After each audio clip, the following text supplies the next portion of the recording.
Radha Vallabh Shri Harivansh, Hare Krishna, Radhe Radhe to all the devotees. तो 26 अगस्त 2024 है जन्माष्टमी और बहुत सारे लोग इस उत्सव को लेके बहुत ज़्यादा उत्सुक है और वो बहुत ज़्यादा स्वाभाविक है।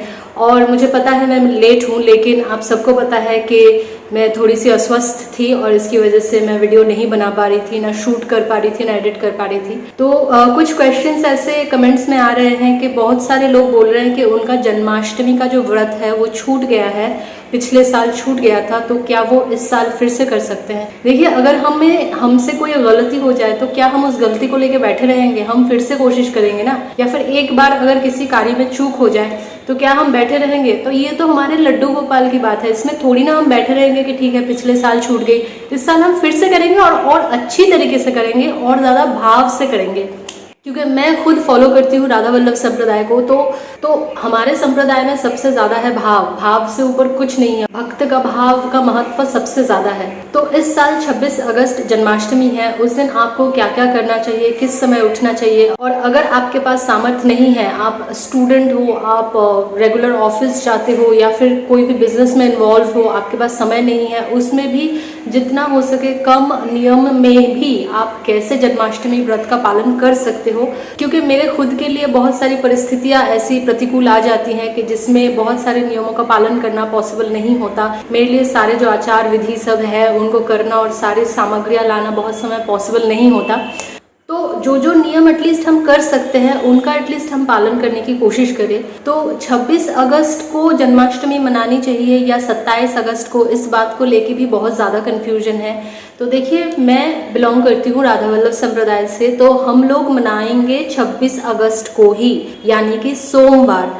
जो लोग गौड़ीय संप्रदाय से बिलोंग करते हैं वो लोग 27 अगस्त को भी, यानी कि मंगलवार को भी मना रहे हैं। तो ये 2 दिन में ही तिथि पड़ रही है। तो आप किस संप्रदाय से बिलोंग करते हो या फिर आपकी गुरु की आज्ञा क्या है, उस हिसाब से आप जन्माष्टमी का पालन कीजिए। तो जन्माष्टमी के दिन सबसे पहले आपको ब्रह्म मुहूर्त में उठना पड़ेगा। सोमवार 26 अगस्त को ब्रह्म मुहूर्त पड़ रहा है सुबह 4:27 से लेके 5:12 तक, यानी कि बहुत ज़्यादा समय उस दिन हमारे पास ब्रह्म मुहूर्त के लिए नहीं है, बहुत कम समय है। और दूसरी बात, इस बार की जन्माष्टमी बहुत ज़्यादा स्पेशल है क्योंकि ये सोमवार को पड़ी है। जिस बार सोमवार या बुधवार को जन्माष्टमी पड़ती है उस बार का महत्व कुछ अलग ही होता है। तो मैं बोलूँगी, अगर आपसे कुछ भी नियम नहीं हो रहे, कुछ भी नहीं हो रहे, फिर भी आप उस दिन भगवान के चिंतन में अपने आप को विलीन करें। एकदम मतलब आप भगवान की चिंता में खुद को डुबो दे उस दिन, क्योंकि इस बार बहुत बहुत बहुत अच्छी तिथि है। क्योंकि ऐसा कहा जाता है कि जिस बार सोमवार और बुधवार को जन्माष्टमी पड़ती है उस दिन अगर आप व्रत रखें तो उस बार के व्रत से आपके 100 जन्मों के जो हमारे प्रारब्ध बने हुए हैं ना, मेरे जैसे पापन के, वो 100 जन्मों के जो पाप है उनका विनाश होता है। ये जो जन्म मृत्यु का ये जो बंधन है, ये जो चक्कर है पूरा, इससे हमें मुक्ति मिलती है। और ये ब्रह्म वैवर्त पुराण और अग्नि पुराण में भी मेंशन्ड है कि हम अगर जन्माष्टमी के दिन संपूर्ण सात्विक तरीके से व्रत रखते हैं तो उससे हमारे ये जो कर्मों के बंधन हैं ये टूटते हैं, जन्म मृत्यु का बंधन टूटता है और 100 जन्मों के पापों का विनाश होता है। और यहाँ तक कि भविष्योत्तर पुराण में तो भगवान श्री कृष्ण खुद कह रहे हैं कि जो व्यक्ति जन्माष्टमी के दिन व्रत रखता है उसको 20,000 करोड़ एकादशी, एग्जैक्टली 20,000 करोड़ एकादशियों का पुण्य प्राप्त होता है। और जिसको इतना पुण्य प्राप्त हो गया उसको तो वैकुंठ नसीब होना ही है। और हम लोग जो इतनी ज़्यादा कोशिश कर रहे हैं अपने रेगुलर लाइफ में फाइट करके सब कुछ मैनेज करके भक्ति करने की, उसके पीछे रीज़न तो यही है कि हम भगवान के चरणों में थोड़ी सी स्थान प्राप्त कर सके। तो जैसे मैं बोल रही थी कि 26 अगस्त सोमवार को आपको एक तो ब्रह्म मुहूर्त में जग जाना है, 4:27 से लेके 5:12 तक सुबह भोर को ब्रह्म मुहूर्त है। तो आपको उससे आधा घंटा पहले ही उठना होगा क्योंकि आप फ्रेश होगे और देन उस ब्रह्म मुहूर्त के समय ही आपको स्नान करना है उसके बाद आप अपने गुरुदेव को स्मरण करते हुए और भगवान को, अपने लड्डू गोपाल को आप पहले मंगला आरती करके जगाएं। अगर आपके पास लड्डू गोपाल की सेवा नहीं है तो आप आसपास के किसी भी इस्कॉन या फिर दूसरे जो कृष्ण भगवान की जो मंदिर है वहां पे जाके आप मंगला आरती देख सकते हैं, क्योंकि हर मंदिर में जहाँ भी कृष्ण भगवान विराजमान है, राधा जो कृष्ण जो विराजमान है, वहां पे उस दिन बहुत ज्यादा उत्सव, बहुत अच्छे तरीके से मंगला आरती और सब कुछ उस दिन होगा ही। तो बहुत ज्यादा जरूरी है कि आप सुबह सुबह जाके पहले भगवान के अच्छे से दर्शन करें। उसके बाद आती है कि आपको सारा दिन का व्रत कैसे रखना है। पहली बात, अगर आप सामर्थ्य है फिजिकली और आपका जो प्रोफेशन है या कुछ भी है, आपका जो मेंटल हेल्थ है, सब कुछ अगर आपको सपोर्ट करता है तो आप बहुत ज़्यादा कोशिश करें कि अगर आप निर्जला उपवास रख सके। बहुत सारे भक्त तो इतने ज़्यादा मतलब वो स्ट्रॉन्ग है और इतनी ज़्यादा उन पर भगवान की कृपा है कि वो लोग ब्रह्म मुहूर्त के स्नान से लेके आधी आधी रात तक, जब तक भगवान का अभिषेक नहीं होता और उनका चरणामृत हमें प्रसाद के रूप में नहीं मिलता, उस समय तक वो लोग सामर्थ होते हैं निर्जला उपवास रखने में। लेकिन जो गर्भवती महिलाएं हैं, जो बुजुर्ग हैं, जो बीमार है, जिनकी कुछ शारीरिक परिस्थिति ऐसी है मेरे जैसी, या फिर शेड्यूल काम का ऐसा है कि कुछ फल आदि प्रसाद नहीं लेके हम काम नहीं कर सकते, हम बीमार हो जाएंगे, तो उस सिचुएशन में आप फलाहार करें। आप साबूदाना जो है भिगो कर रख सकते हैं, उसके साथ फ्रूट्स मिलाकर खा सकते हैं, जो मेरे लिए बहुत ज़्यादा एक अच्छा ऑप्शन होता है, क्योंकि सिर्फ फ्रूट्स खाऊंगी तो मेरे लिवर की हालत ऐसी है कि मुझे एसिडिटीज़ हो जाती है एंड ऑल।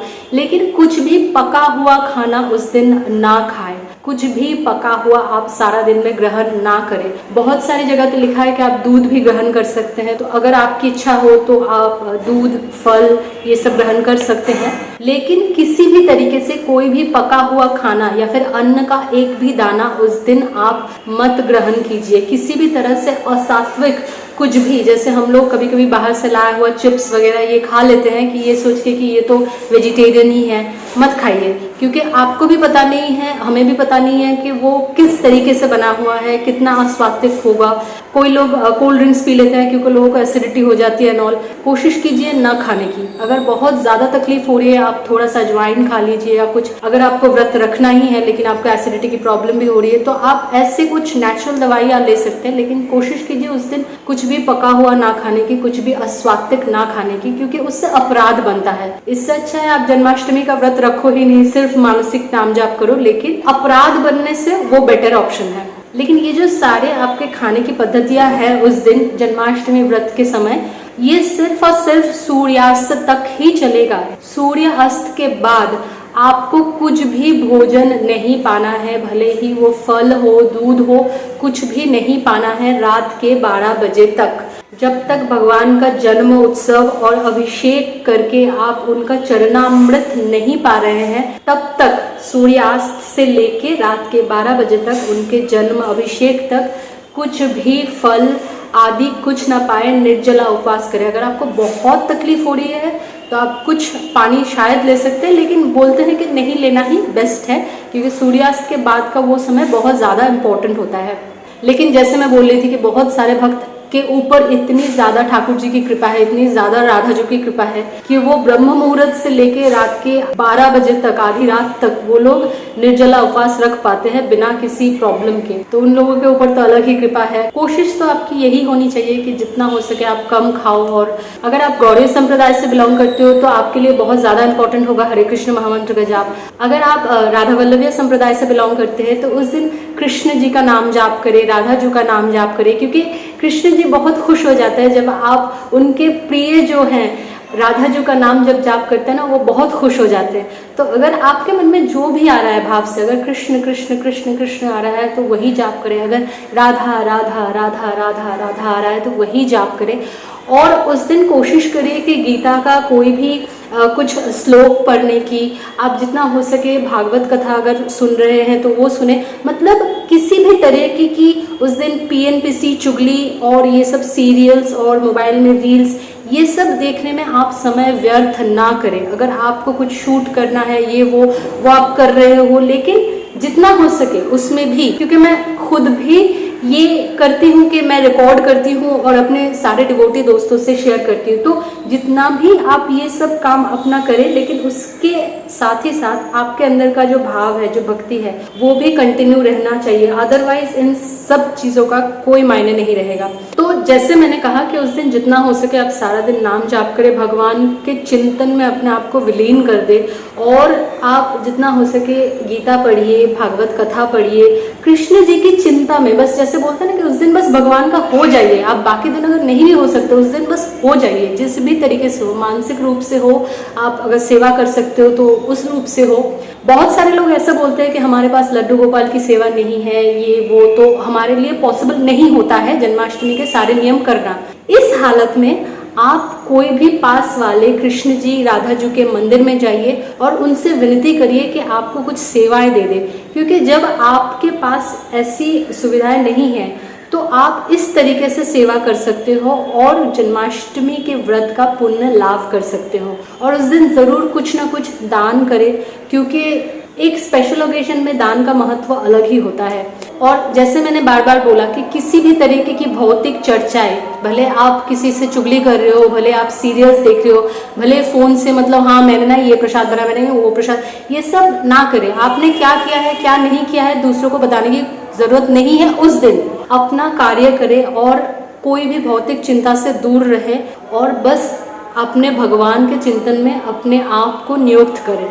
अब आती है जब रात के 12 बज जाते हैं, यानी कि हमारे भगवान के जन्म का समय हो जाता है, तब उनकी सेवा कैसे करनी है। वैसे तो आप दिन में सारी सेवाएं जैसी जैसी उनकी होती है वैसे करते जा रहे हैं, लेकिन जब 12 बजते हैं तब सबसे पहले उनका होना चाहिए अभिषेक। तो अभिषेक के लिए जो स्नान पद्धति है, अगर आपके पास कुछ सामर्थ्य नहीं है तो आप सिर्फ और सिर्फ गंगा जल, दूध, थोड़ी सी हल्दी, इन सब से भी आप अपने सामर्थ्य के अनुसार उनको स्नान करा सकते हैं। लेकिन जो पद्धति है वो है, सबसे पहले आपको उनको गंगा जल के साथ नॉर्मल जो जल है वो मिला के आपको उनको अच्छे से स्नान कराना होगा। उस शुद्ध स्नान के बाद आपको उनको पंचामृत का स्नान कराना होगा।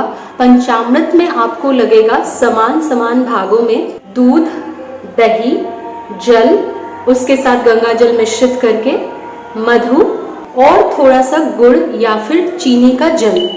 तो इन पांचों को समान समान परिमाण में आपको मिलाकर एक मिश्रण तैयार करना होगा, जिससे आपको पंचामृत स्नान कराना है अपने लड्डू गोपाल को। पंचामृत स्नान के बाद आपको कराना होता है फलों के रस से स्नान। कोई भी जो सीजनल फल है, मतलब उस समय में प्राप्त जो फल है, उस फल का रस निकाल के आप एक छोटी कटोरी में रख दें और उनसे पंचामृत स्नान के बाद उन फलों के रस से आप अपने लड्डू गोपाल को स्नान कराएं। इन सब के बाद आता है उष्णोदक स्नान, यानी कि बहुत ही गुनगुना जो पानी है, बिल्कुल ही ल्यूक वार्म वाटर जो है, उससे आपको अपने लड्डू गोपाल को स्नान कराना है। और इन सारी पद्धतियों के बाद आता है चूर्ण स्नान, जिसमें आपको हल्दी का जो चूर्ण है, अगर आपके पास कच्ची हल्दी है तो उसको अच्छे से पीस ले, और अगर आपके पास पाउडर वाली हल्दी है तो उसका आप एक पानी में घोल भी बना सकते हैं, या फिर वो जो ड्राई चूर्ण है उसी को अपने लड्डू गोपाल के शरीर में अच्छे से लगा के फिर उनको पानी से, जो गंगा जल मिश्रित पानी है, उससे फिर से उनको स्नान करा दें। तो अब स्नान की विधि जब कंप्लीट हो गई है, तब आपको उनको फूलों से अभिषेक करना है। जितना हो सके सुगंधित फूल आप लाए और उनसे आप अपने लड्डू गोपाल का अभिषेक करें। और हर भगवान को सफ़ेद फूल, जो श्वेत पुष्प होता है और जो गुलाबी पुष्प होता है, वो बहुत बहुत बहुत ज़्यादा पसंद है, और कमल का फूल, ये सारे भगवान को बहुत ज़्यादा पसंद है। तो आप जितना हो सके सुगंधित फूलों से उनका अभिषेक करवाएं और इसके बाद उनको नए वस्त्र पहनाएं, उन्हें नई बांसुरी दे। अगर आपके पास इतनी सामर्थ्य नहीं है कपड़े खरीदने की, बांसुरी सब कुछ खरीदने की, तो आप जो उनके वस्त्र जो धोकर उनको बार बार पहनाती है, उन्हीं को अच्छे से धोकर शुद्ध कर कर आप उनको जन्मदिन के दिन पहनाएं। और इन सब के बाद आप उनको अच्छे अच्छे पकवान जो है, जैसे मालपुआ हो गया, ताल खीर हो गई, हमारे यहाँ बहुत ज़्यादा तालेर बोड़ा बनता है, आप लोगों के लैंग्वेज में क्या कहते हैं मुझे पता नहीं, जो ताल होते हैं उनके छोटे छोटे से मिठाइयाँ बनती है। और इसके साथ आपको ज़रूर उनको मक्खन अर्पण करना है। मक्खन उनका सबसे उनका फेवरेट है, हम सबको पता है। तो इसके साथ जो मिठाइयाँ अपने घर पे बनाई हैं वो भी उनको अर्पण करें। कोशिश करें कि बाहर से कुछ भी पका हुआ खाना ना लाने की। अगर आप फ्रूट्स ला रहे हो उसकी बात अलग है, लेकिन कुछ भी पका हुआ खाना उस दिन देने की कोशिश ना ही करें, क्योंकि बाहर का बहुत समय हमको पता नहीं होता है, अस्वात्विक होता है, कैसे बना है कैसे नहीं बना है। तो इस तरीके से आप उनको समस्त भोग अर्पण करें उनके चरणों में। इसके बाद सबसे ज़्यादा जो इम्पोर्टेंट बात है, मैं हमेशा बोलती हूँ कि इन सब प्रक्रियाएं हो जाने के बाद जो सबसे ज़्यादा ज़रूरी है कि आप मानसिक रूप से उनके चिंतन में अपने आप को लिप्त करें और जितना हो सके सिर्फ उन्हीं के बारे में एकदम प्योर माइंड से सोचें कि भगवान की लीलाएं कैसी होती थी, भगवान की जन्म लीला क्यों हुई, कैसे उन्होंने क्या क्या शिक्षाएं हमें देने की कोशिश की, क्या क्या हमें समझाने की कोशिश की उनके इस जन्म के रूप में। और जितना हो सके नाम जप, जितना हो सके नाम जप उस दिन, जितना भी आपसे बन पड़ता है। कोई हिसाब ही मत रखिए कि इतनी मालाएं करनी है उतनी मालाएं करनी है। उस दिन आप माला गिनो ही मत, आप माला गिनो ही मत कि हमें 11 माला करनी है, हमें 16 माला करनी है, हमें 64 माला करनी है। उस दिन आप माला गिनो ही मत। आप अगर एक बार में नहीं कर सकते बैठ के, तो आप भाग कर लो कि इस समय मैं 4 माला करूंगी, इस समय मैं 8 माला करूंगी, इस समय 10 करूंगी, इस समय 16 करूंगी, ऐसे करके कर लीजिए। लेकिन करिए ज़रूर। ये नहीं कि उस दिन आप सारी पद्धतियाँ कर लिए, उसके बाद आप मोबाइल में स्क्रॉल करने लग गए और आपने मतलब सीरियल देखना शुरू कर दिया कि सिनेमा देखना शुरू कर, ऐसा मत कीजिए। उस दिन आप जितना हो सके मानसिक रूप से अपने मन को भगवान के चरणों में लिप्त कीजिए। और इन सारी प्रक्रियाओं के बाद जब आप चरणामृत ग्रहण करते हैं उनका, तब ही आप अपने ये जो रात्रि का व्रत है, जो हमने सूर्यास्त से लेके रात के 12 बजे ये अभिषेक और सारी पद्धतियाँ होने तक, उसको आप चरणामृत ग्रहण करके तोड़े और फिर उनको जो भोग आपने अर्पण किया है उसी में से प्रसाद ग्रहण करें और अपने जन्माष्टमी का व्रत तोड़ें।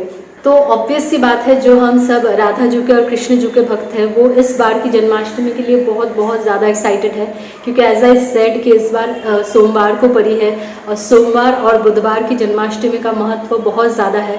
जिंदगी के बहुत सारे जन्माष्टमी मैंने बस किसी के घर पूजा अटेंड करके, प्रसाद खा के और ये सब बस गप्पे मार के और ये सब करके तो बेकार कर दी। अब जब मरने का समय आया है तब गुरुदेव की वजह से आंखें खुली है और सारी चीज़ों को जानने का मौका मिला है। भगवान की असीम कृपा के अलावा ये तो पॉसिबल नहीं कि मुझ जैसे पापिन को उन्होंने इतना ज़्यादा जानने की क्षमता दी, समझने की क्षमता दी और ज्ञान की वर्षा करवा रहे हैं हमारे पूजनीय गुरुदेव के माध्यम से प्रतिनियत। तो जिन जिन को भी जन्माष्टमी का व्रत पालन करना है, आप अपने सामर्थ्य अनुसार करें, जितना भी आपसे बन पड़ता है करें, लेकिन करें ज़रूर। जितना भी आपसे मानसिक सेवा हो पाता है, शारीरिक सेवा जितना भी हो पाता है, करें ज़रूर। राधा वल्लभ श्री हरिवंश। हरे कृष्ण, राधे राधे।